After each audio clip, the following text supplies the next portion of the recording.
Hi everyone, in this lecture I'm going to show you how to use bold text or bold characters and italic text or italic characters, and also how to apply comments or what comments are in the XHTML code.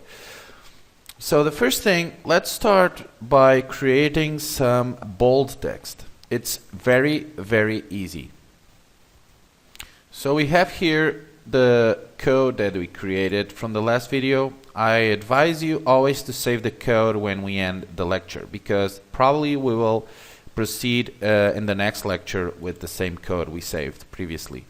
So to create a bold character or a bold text part of the text, we just type the B tags and close B. So in this way, if we opened here the B tag, close it here, whatever it's inside as a content, which is "this are the news," will be in bold. And to prove it, I'm going to show you, and there it is. Okay, we have this in bold and the rest is normal text. So if I just put the close and B tag here, this will be all in bold. Okay guys, very simple. You might also see the strong tag, which was used also in HTML, which is pretty similar to bold text or characters. And as you'll see, if I refresh, it doesn't change. It's basically the same. So you might see this around to put some bold text in the content of a web page. We also have the italic, which is defined by the I tag. Okay, and let's close it here. So everything in here will be in italic. So let's refresh, and there it is. Perfect.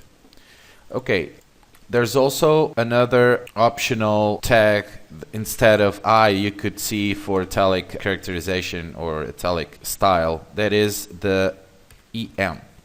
Okay, instead of I you might see EM, and basically it does the same to the text. As you will see, I will refresh, and basically it's italic as well, but it was used a lot as well in HTML, and you might see this around. So you can use either I or EM, both work and both are supported by XHTML. So another thing that I want to show you and explain to you is you might see a lot of comments in other XHTML code that you see around or from another developer. And comments basically are used to make some little notes or put some little notes so you don't forget to what that content has or what you should do for that part of the code in the next day, and you don't forget it. Simple notes you can apply inside your code, but it doesn't show on your browser. So you can always leave them there, and I'm going to show you how to do it. So let's say we have this line of code here with the content, and I want to put some comments in here. So what I do is the exclamation symbol here, and then two minus symbols here, as you can see here, and then let's type something like "don't forget to end this section on Friday," or something like that. So it's a message for you or for your own project, so you don't forget it, or you can leave a message if you're working with another developer. And this will be here, and as you can see, it's in green, and no one will see this unless you open the file and you see the code.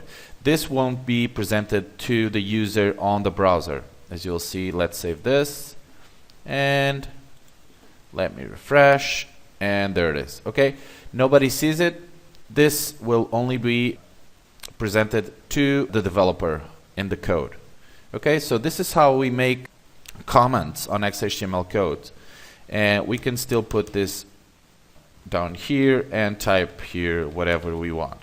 Everything will be in green, and everything will be considered as comments, okay, whenever it's between these tags. Other thing that I should talk as well is a block quote. What is a block quote? Block quote are basically an excerpt from a copyright source, and you can set it down the page or down content text. So I'm going to show you a very, very simple example.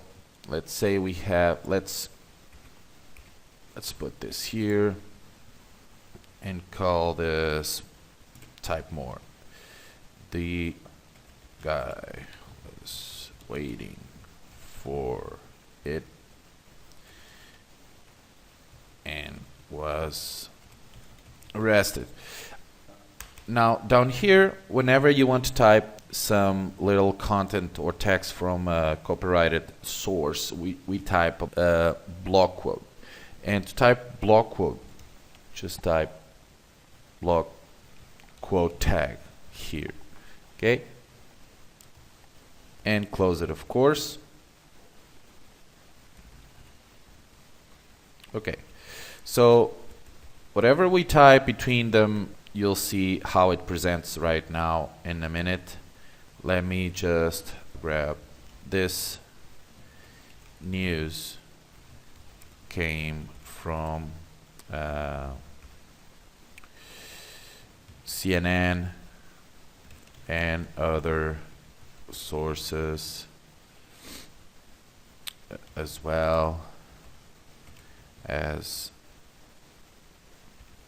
other journalists or something like that. Type whatever you want just to see the result, and make sure you save this, and if you refresh it, there it is. You basically have paragraphs up in here, and then you have a little space in here. This is for all the copyrighted source that talks about the author or something about the source of the report. So this is how you do it, and it's very used for website news and all that. Okay, so see you guys in the next video, and hope you are practicing your skills, and we will learn a lot more. Okay, see you.